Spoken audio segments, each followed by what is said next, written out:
Dans le nom de Jésus, nous avons prié. Disons tous Amen.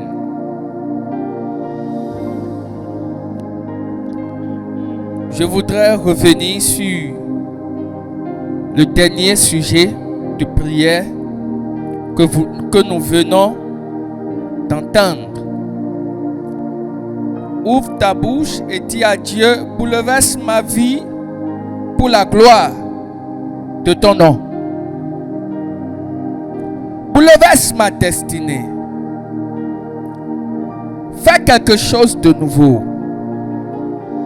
pour la gloire de ton nom. Il est très bien de prier de cette façon. Demandez à Dieu de le faire. Non pas pour la gloire personnelle, mais pour la gloire de son nom. Tandis que tu pries, je déclare sur ta vie au nom de Jésus des bouleversements positifs pour la gloire du nom de Jésus. Sois impacté positivement par la main divine pour la gloire du nom de Jésus. Au nom de Jésus, nous avons prié. Disons Amen.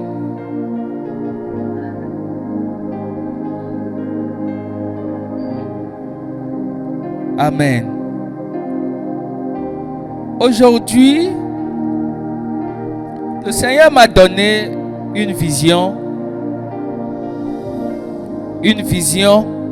dans laquelle il me disait: amène mon peuple à prier contre les géants et les hommes forts spirituels qui attaquent les destinées. Cet après-midi et ce soir, nous allions parler sur les hommes forts de destinée, les géants qui se lèvent contre la destinée de l'homme. En esprit, il y a souvent un type de combat qui est répétitif dans nos vies. C'est-à-dire que tu sens que la même chose là ne fait que revenir souvent. Quand tu pries, elle disparaît. Quand tu pries, il y a solution. Mais un temps après, la chose revient. C'est comme si l'ennemi a une cachette. C'est comme si l'ennemi a une science. L'ennemi a développé une technologie qui lui permet de se sauver quand tu pries. Et après ça, il revient encore. Lorsque tu remarques ces genres de répétition de certaines situations, que ce soit dans ton ministère, que ce soit dans ta carrière professionnelle ou dans un domaine quelconque de ta vie, je veux que tu déduises en même temps que tu es confronté aux géants spirituels. Et tu dois changer de manière de prier. Tu dois changer de stratégie de prière. Tu dois aller devant le Saint-Esprit pour poser des questions spéciales à Dieu. Lui demander de te donner l'astuce pour vaincre ce problème particulier. Il y a des rêves qui sont répétitifs. Malgré que tu as prié, ça ne fait que revenir. Il y a des situations, malgré que tu as prié, tu sens que l'ennemi a un code de ta vie qu'il utilise pour t'atteindre. Est-ce que cela signifie que le nom de Jésus est inefficace? Est-ce que cela signifie que Dieu n'entend plus tes prières? La réponse est non. Dieu entend tes prières. Le nom de Jésus est efficace. Ce qui ne va pas, c'est ta manière de t'y prendre, ta manière de prier. Il y a des combats qui sont dirigés par des géants spirituels. Il y a des combats de la vie qui sont dirigés par des géants spirituels. La manière dont tu dois affronter un géant spirituel, ce n'est pas de cette manière que tu affronteras peut-être des petits démons ou des petits esprits qui seront envoyés sur ton chemin. Si quelqu'un m'entend, que la personne dise Amen.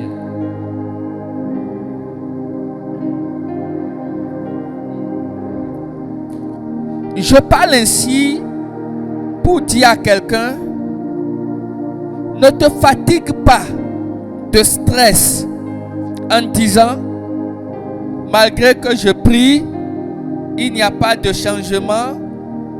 Malgré que je prie, il n'y a pas de transformation. Non, ne dis pas ça. Il y a des combats que tu dois vaincre. C'est une obligation dans ta vie. Et tant que tu n'as pas vaincu, ces combats, c'est comme si tu es arrivé à un carrefour de ta vie où tu tournes en rond.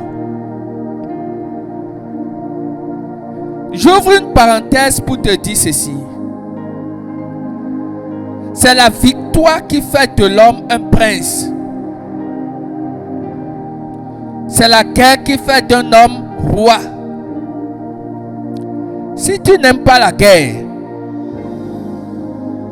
guerre spirituelle, si tu n'aimes pas ça, tu ne peux pas régner dans le monde physique et dans le monde spirituel.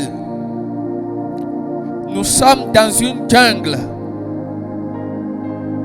Nous sommes sur une terre de guerre. Ton système de pensée au sujet du combat spirituel doit changer. Ne pense pas que le diable serait gentil avec toi.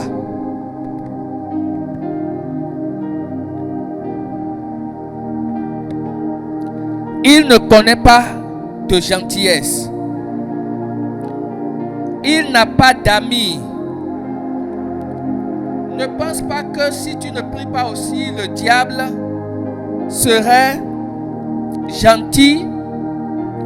Il sera reconnaissant et il va te laisser en paix. Jamais. Il ne le fera pas. Tu dois comprendre le mystère de l'existence des géants spirituels et te lever contre eux.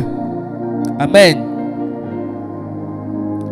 Je vais te faire découvrir l'exemple d'un géant spirituel. Il s'agit d'un homme qu'on appelle Goliath. Nous allions lire dans la Bible les caractéristiques physiques de cet homme qui est Goliath.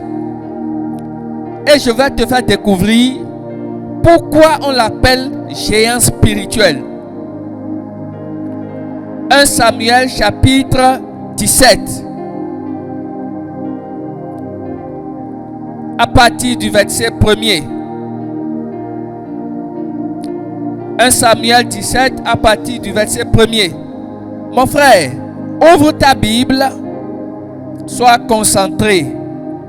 Parce que au cours du message, si un démon sort de la vie de quelqu'un, il peut rentrer dans ta vie. En esprit, il n'y a pas de limite. Soit tu es là, concentré, soit tu es déconnecté et tu vas faire autre chose. Mais si tu es là, sois là pour du sérieux.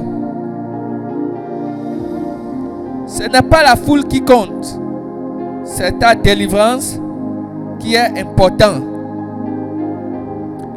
La Bible dit, les Philistins réunissent leurs armées pour faire la guerre et ils se rassemblaient à Soko, qui appartient à Juda. Ils campaient entre Soko et Azeka. Saül et les hommes d'Israël se rassemblaient aussi. Ils campaient dans la vallée des Térébintes et ils se mirent en ordre de bataille contre les Philistins. Les Philistins étaient vers la montagne d'un côté et Israël était vers la montagne de l'autre côté. La vallée les séparait. Un homme sortit du camp des Philistins et s'avança entre les deux armées. Il se nommait Goliath. Il était de Gath et il avait une taille de 6 coudées et un empan. Je marque une pause pour te dire que si tu convertis la taille de 6 coudées et t'es mis là en mètres, ça veut dire que Goliath a une taille de 2,67 m. 2,67 mètres. C'est ça la taille de cet homme de guerre qu'on appelle Goliath. Le verset 5. La Bible dit, sur sa tête était un casque d'airain et il portait une cuirasse à écailles du poids de 5000 cycles d'airain. Il avait aux jambes une armure d'airain et un javelot d'airain entre les épaules. Le bois de sa lance était comme une ensoupe de tisserand et la lance pesait 600 cycles de fer. Celui qui portait son bouclier marchait devant lui. Quand on parle de la lance, c'est un instrument de guerre. La Bible dit que pour Goliath pesait 600 cycles de fer. Quand tu le convertis en kilogrammes, ça fait 6,8 kilos. Goliath était un géant. Un homme qui avait 2,67 mètres comme taille. Et son arme de guerre pèse 6,8 kilos. Si tu es un soldat, tu peux imaginer les capacités physiques de l'homme qu'on appelle Goliath. Est-ce que quelqu'un m'entend? Si tu m'entends, dis Amen.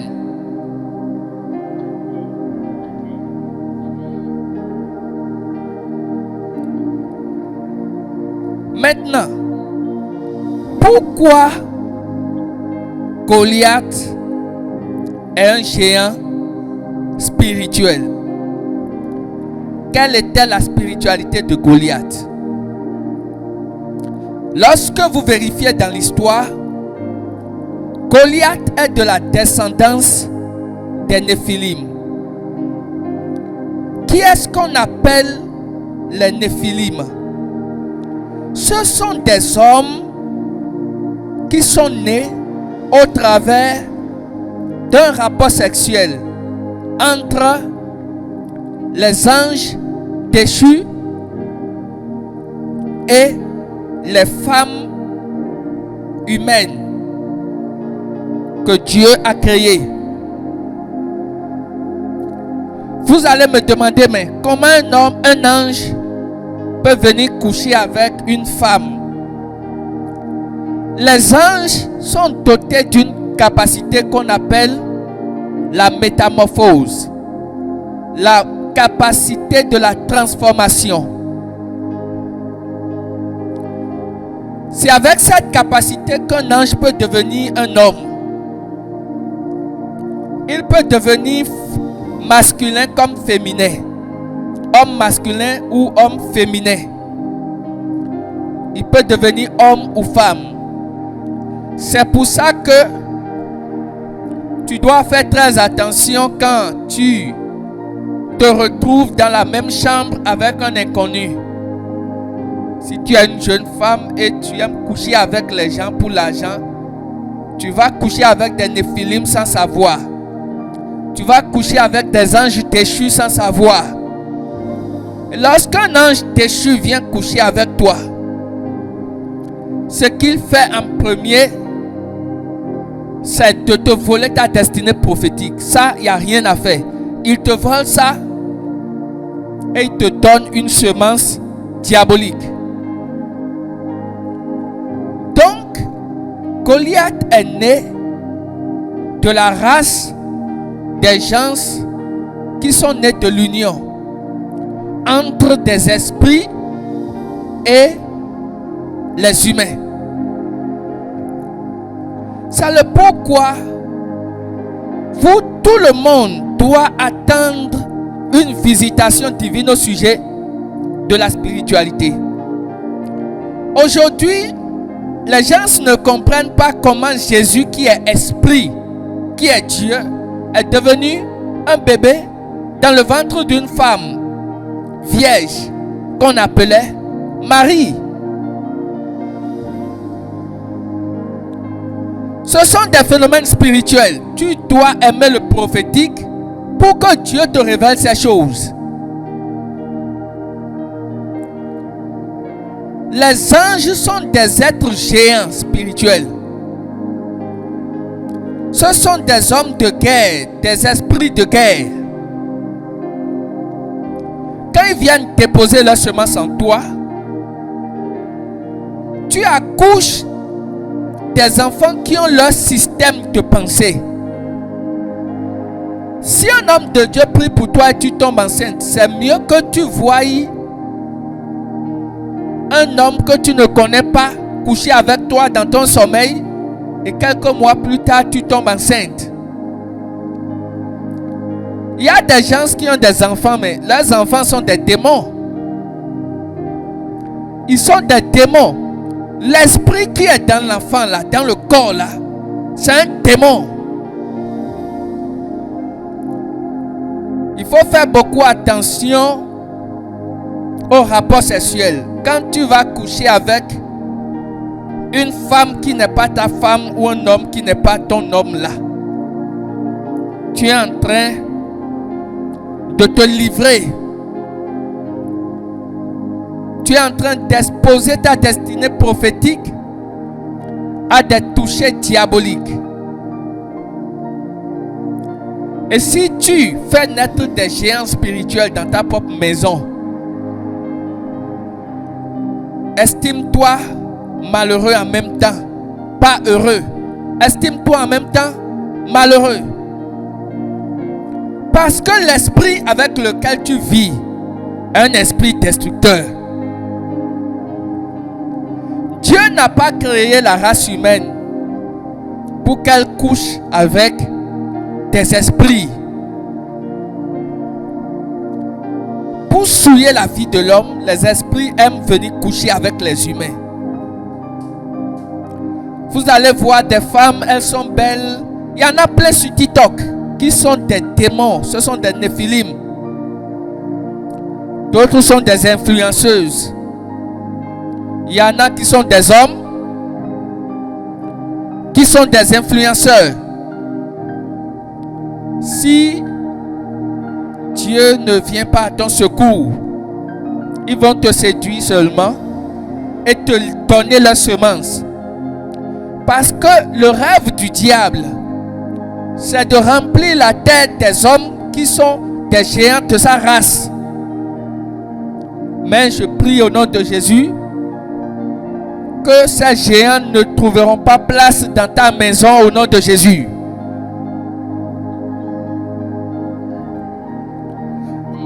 Écoutez, j'ai un mandat au sujet de la délivrance des familles. C'est le pourquoi Dieu m'explique ces choses et je comprends facilement. Je n'ai pas de difficulté à comprendre ces choses-là. Si tu laisses les géants s'installer dans ta maison, le premier signe est que certains combats seront répétitifs dans ta vie.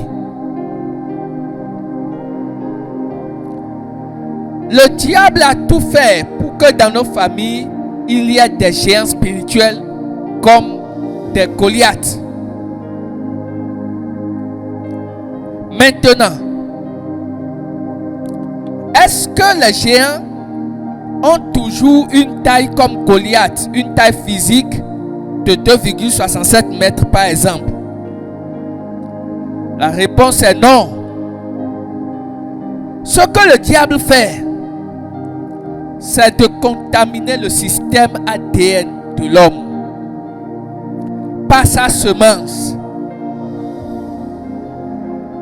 Quand ces gens viennent avoir des rapports avec toi, qu'est-ce qu'ils font? Ils déposent en toi des caractères, des semences. Et c'est avec ça maintenant que tu as des enfants démoniaques. C'est avec ces gens de semences que les esprits de famille arrivent à t'attaquer. Parce que vous savez que le système ADN de l'homme est un code spirituel. Quand on parle des chromosomes, ribosomes et autres là, vous savez que ce sont des codes. Ce ne sont pas des codes physiques. Ce sont des codes spirituels qui peuvent être modifiés à tout moment. Et quand le diable ou les esprits impurs ont accès à ce code dans ta vie, il y a des combats, que tu le veuilles ou pas, ça serait répétitif parce que c'est comme si l'ennemi a une clé de ta maison. Il rentre, tu le chasses, mais après il revient. Tu fermes encore la clé, mais il revient, il ouvre. Tu ne sais pas comment il fait. Je veux te parler. Il y a la prophétie génétique. Mon frère, la prophétie génétique existe. Ne t'amuse pas avec ça. C'est pour ça que aujourd'hui, on parle des maladies génétiquement transmissibles. Quelque chose qui s'est passé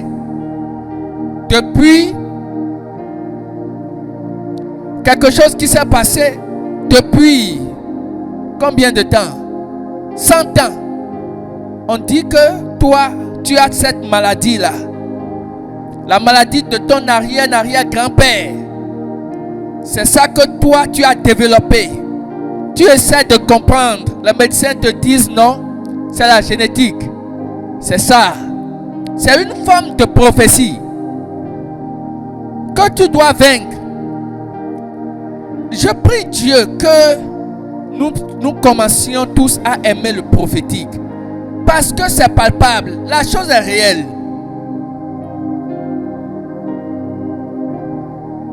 Je ne sais pas pourquoi des menteurs se lèvent pour dire que on n'a pas besoin de prophétie. Jésus, qui n'avait pas de père biologique, dit: je ne fais rien sans le Père. Le Père est en moi et je suis en lui. Il y a des esprits qui habitent en nous. Mes frères et sœurs, c'est le pourquoi tu dois tout le temps prier jusqu'à ce que toutes les informations de la prophétie génétique de ta vie soient codées par le Saint-Esprit et que tu sois délivré de toute information génétique qui ne vient pas de Dieu dans ta destinée prophétique. Si quelqu'un m'entend, que la personne dise Amen.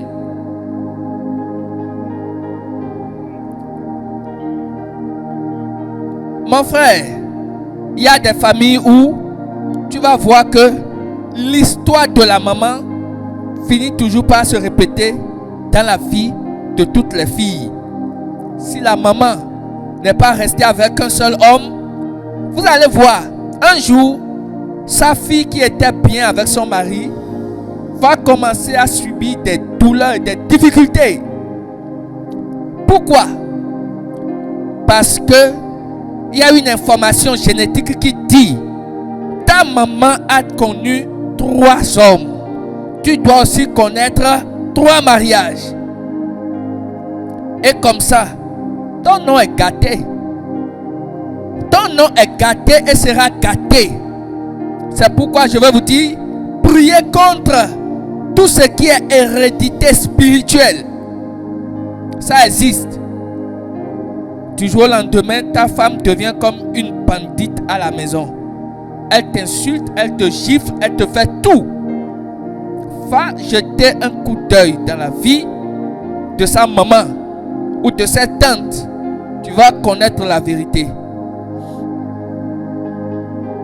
Et pour la plupart du temps, il y a des gens dans nos familles qui sont conscients de l'existence de ces esprits. Il y a des hommes et des femmes qui collaborent avec ces géants spirituels. Il y a des gens qui détiennent le savoir de la famille. C'est le pourquoi on parle de liens. Les liens de famille sont établis comment? Par transmission de code génétique. C'est le pourquoi avec un test ADN, on peut reconnaître la paternité de quelqu'un. Si tu es vraiment le père de quelqu'un, on peut le savoir par la paternité. Il y a un lien spirituel qui vous lie, que même la médecine peut découvrir. Des gens vont dire que je suis en train d'enseigner la médecine. Ce que je dis là, ce n'est pas la médecine. C'est spirituel. C'est le pourquoi si le sang de Jésus n'est pas dans ta bouche chaque jour. Regarde, quand le diable va faire un rapport sexuel avec toi, des démons vont faire un rapport sexuel avec toi. Ils vont rendre le code génétique, prophétique de ta vie là plus complexe. C'est-à-dire que tes prières doivent encore plus être intenses avant que tu n'aies la délivrance de la main des géants spirituels. Quand le diable envoie sa gemme, sa semence dans ton corps chaque jour, est-ce que tu sais que c'est ta destinée prophétique qu'il est en train de modifier? Les modifications chromosomiques dont les gens parlent souvent à l'école, dans les enseignements là, c'est spirituel. Maintenant, je vais marquer une pause pour dire ceci. Si tu es un jeune homme ou une jeune femme et que tu es vagabond, tu aimes ça, tu ne sais pas que c'est ta destinée que tu gâtes. Il y a quelque chose que tu as déjà écrit, qu'il a déposé dans ton sang. Ce sont des caractères qui se manifestent. On parle de l'ADN. Maintenant, au lieu que l'ADN garde des informations pures de la part de Dieu, les informations que ton système va manifester seront des informations modifiées.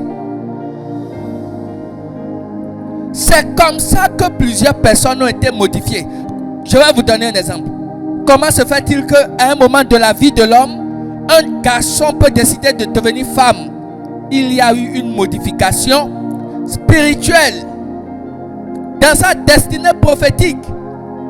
C'est le pourquoi nous parlons de préservation de destinée.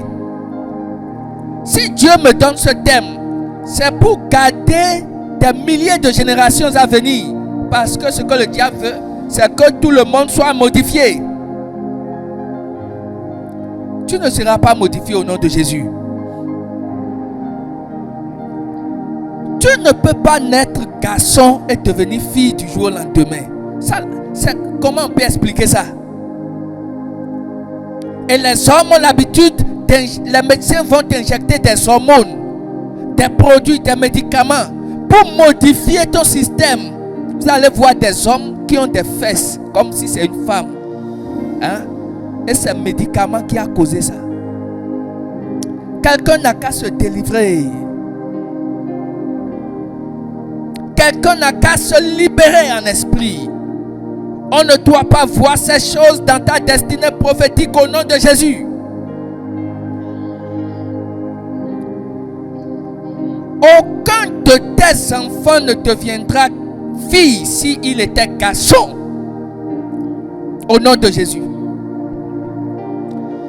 Je veux t'amener à comprendre la ruse du diable, la ruse des démons.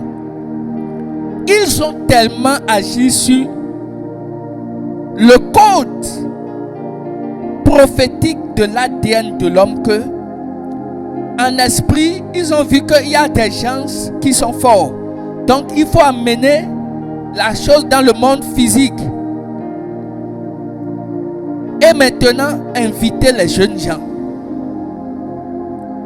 Leur proposer de l'argent. Il y a des informations, il y a des interventions gratuites pour maintenant devenir, et comment on appelle, transgenre, pour changer de sexe. Que ça ne soit pas ton partage au nom de Jésus.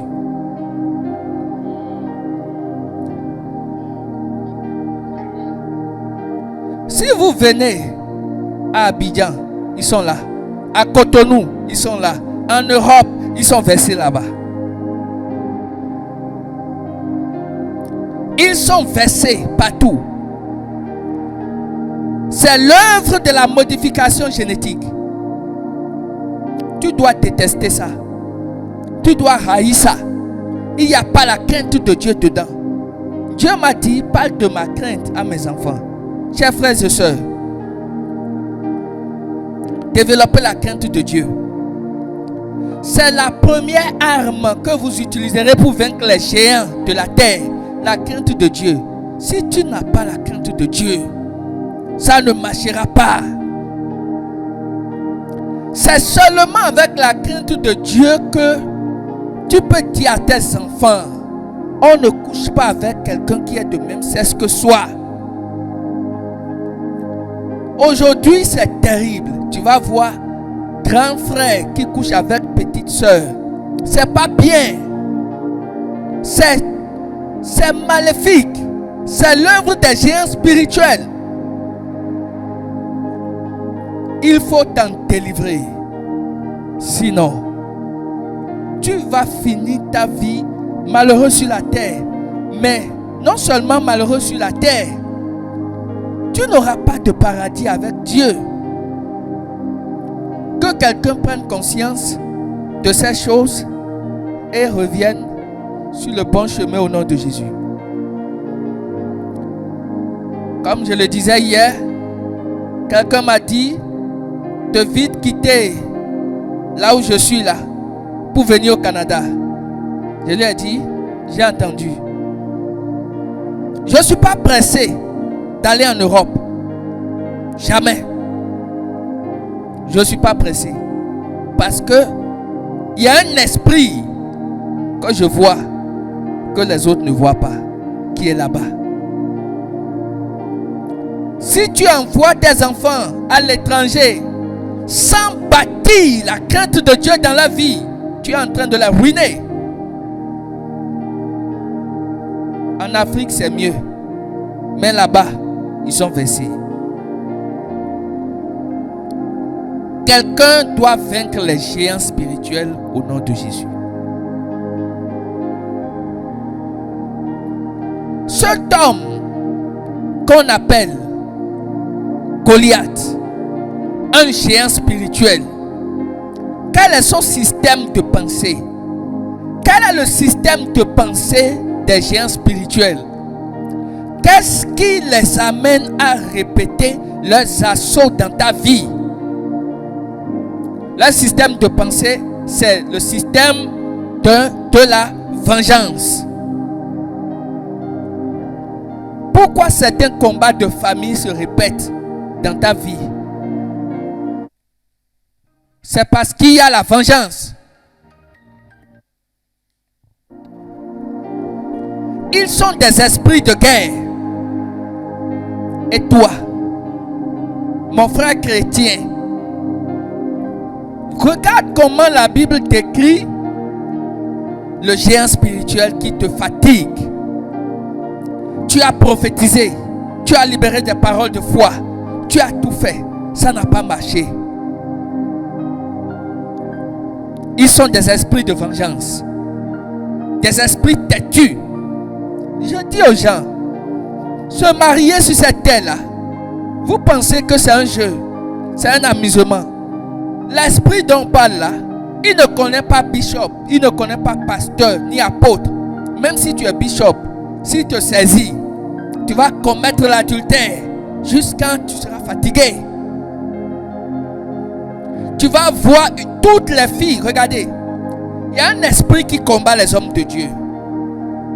C'est le pourquoi tout le monde doit prier pour les pasteurs, les prophètes, tous ceux qui dirigent les leaders. Il faut prier pour eux. Quand les géants spirituels t'attaquent, toutes les femmes que tu vois, tu les vois nues. Même si la femme a porté 10 000 caleçons, toi tu vas la voir nue. Si tu es une femme et que les géants spirituels t'attaquent, tous les hommes que tu vois, tu les vois nus. Ce sont des esprits têtus. Quand ces esprits rentrent dans ton mariage, dans ton ménage, et que tu ne te lèves pas dans un esprit de jeûne et de prière, tu vas commettre l'impudicité. Tu vas tromper ta femme, tu vas tromper ton mari. Même si tu prends officiellement une deuxième femme, ça ne va pas te suffire. Parce que tu es attaqué par les géants spirituels. Il y a des guerres auxquelles tu es confronté.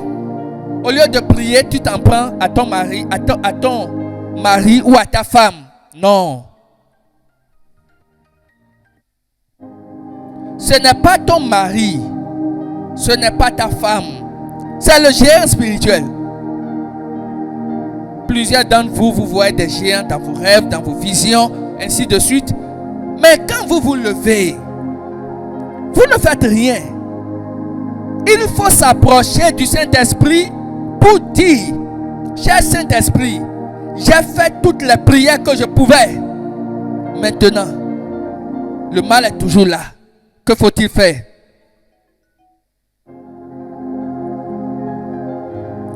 Le mal est toujours là. Que faut-il faire?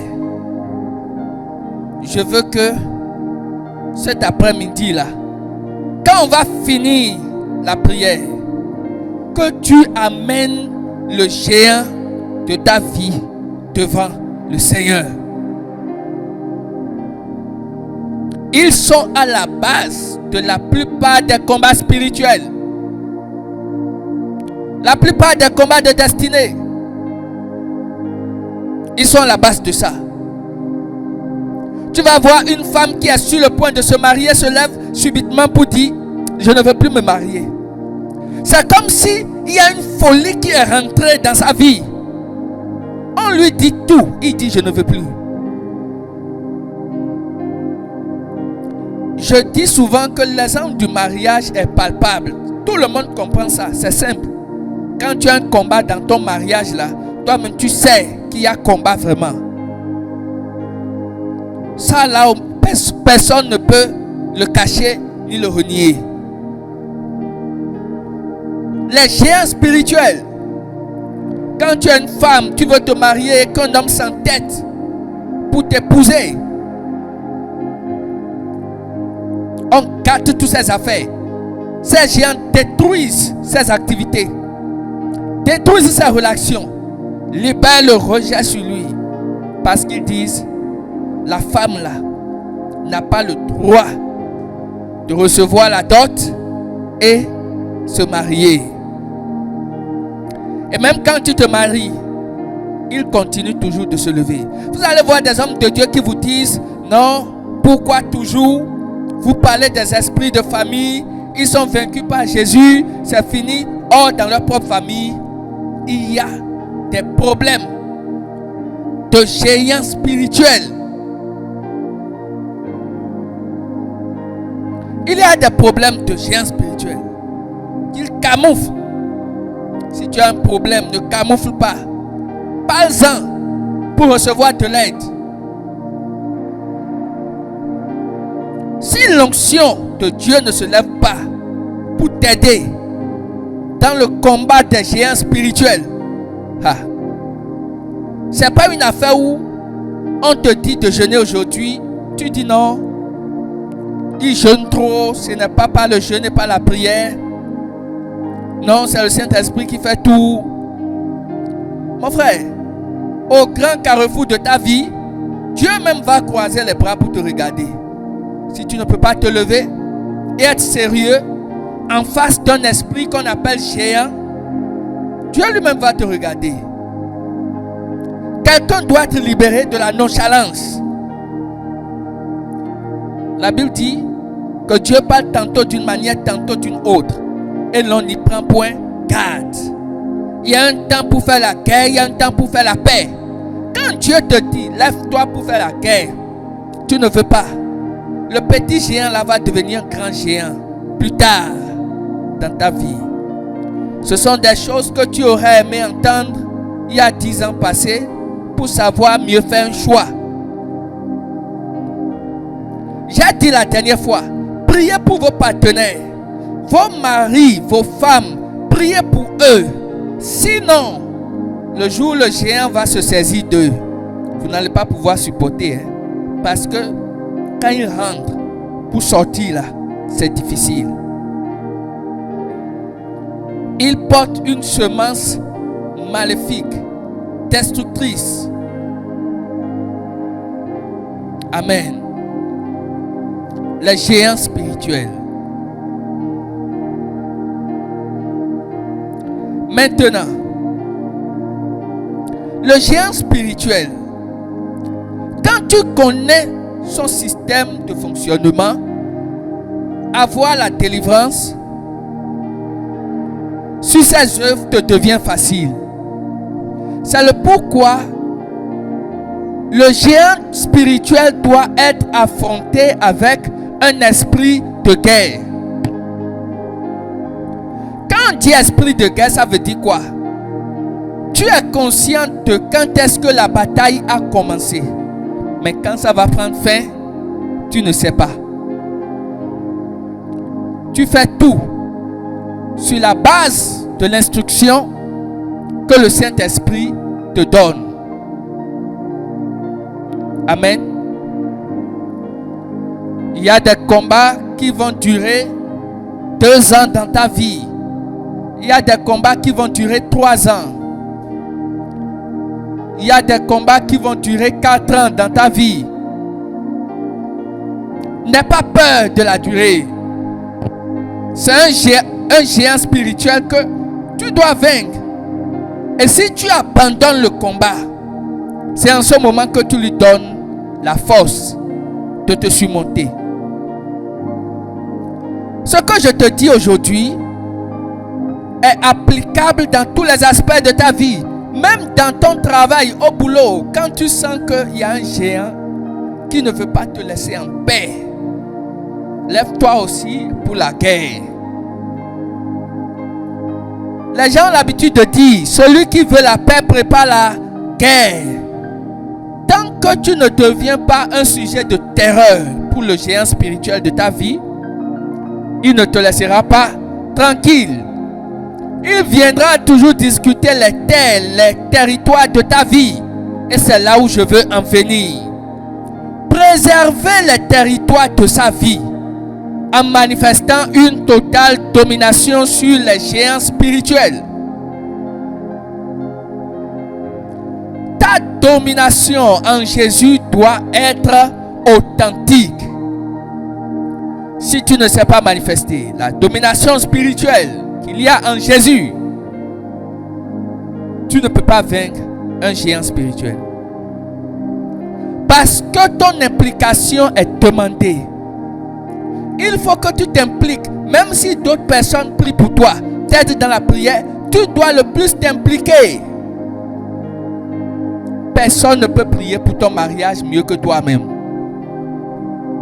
Si dans un mois, tu ne peux pas jeûner une fois, 2 fois, 3 fois,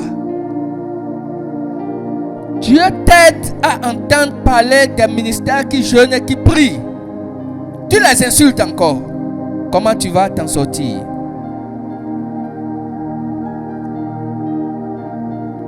Ce soir, nous allions continuer ce message en parlant de comment vaincre les géants spirituels. Comment David a fait en face du Goliath. Quelle était sa préparation dans le secret? Tu entends que tu apprends que une femme est en train de sortir avec ton mari et tu commences à pleurer. Tu n'as pas compris que c'est une affaire de géant spirituel. Ta femme change de nature, de comportement brusquement. Tu pleures. Non. C'est une affaire de géant spirituel que tu dois gérer et vaincre. Tu dois gérer et vaincre cette affaire de géant spirituel. Je veux clôturer ce programme en disant à quelqu'un: va poser des questions au Saint-Esprit. Tu as l'habitude de faire des fausses couches. Tu as une maladie qui traîne. Tu as quelque chose qui est répétitif. N'embrasse pas ça. Lève-toi dans la présence de Dieu et dis: Seigneur, je veux que ça cesse. C'est comme ça que la délivrance viendra à toi. Que le Seigneur bénisse chacun d'entre nous et qu'il nous préserve la vie pour le programme de ce soir. Disons tous à ce soir. Amen.